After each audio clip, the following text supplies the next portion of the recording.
do you support what Hamas launched on Saturday morning? Well, this is not the right question, Louis. Really, the right question. It's an important question. No, it is not an important question because whether you support their action or not is an important question. No. It is not an important question. Hamas is a group, is a militant group. You're talking with the Palestinian representative. Our position is very well known and clear. And what is that? Do you support Hamas's actions? And then you cannot equate. This is not about support or not support. I am here to represent my people, the Palestinian people, what they are going through. I'm not here to condemn anybody. And if anybody that needs to be condemned, it's what you call the only democracy in the Middle East, that is Israel, between parentheses, that is doing what you have just reported, targeting civilians. And this has not just happened the last 48 hours. Hamas was just targeting Palestinians, but you won't condemn that. I'll tell you one thing. Hamas is not the Palestinian government, okay? The Israeli government is giving orders for its organized army. So please don't draw any symmetry here. Don't equate. There is no way you can draw any symmetry. And don't equate between the occupied and the occupier. This doesn't serve justice to understand for your audience and viewers the real situation. Since Israel's establishment, it has had one military doctrine. When it fights, it goes and fights civilians, kill civilians, so they pressure the fighters. Since 1948, and go back to the record, and this has been repeated in Gaza and will continue to be repeated. So the conversation is not a blame game. I am not in the business of blaming the victim here. The real conversation is how do we stop this vicious, deadly cycle?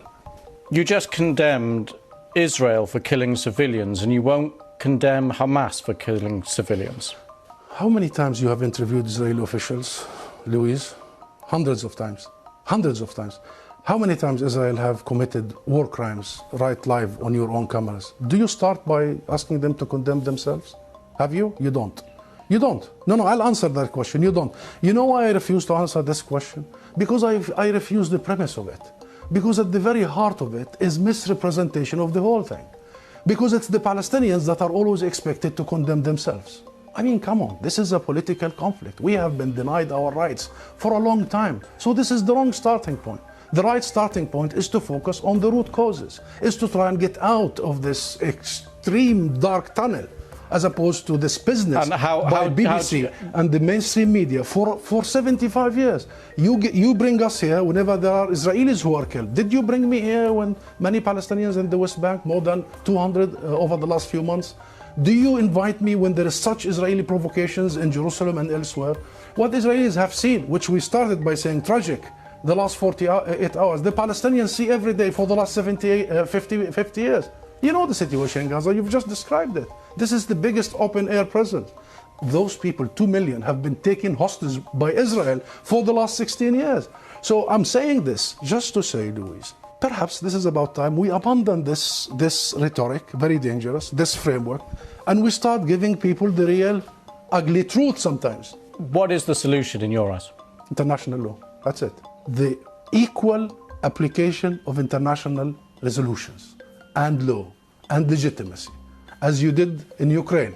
Would you bring the Ukrainian ambassador here and start asking him to condemn some of his fighters? We need to fully and equally apply the rules that were created by the League of Nations after the horrors of the Second World War. We need to make sure that Israel is not the exception. It has been for the last 75 years. We need to make sure that nobody is above the law. Britain is renowned, Louise, for the rule of law. I think that's the solution.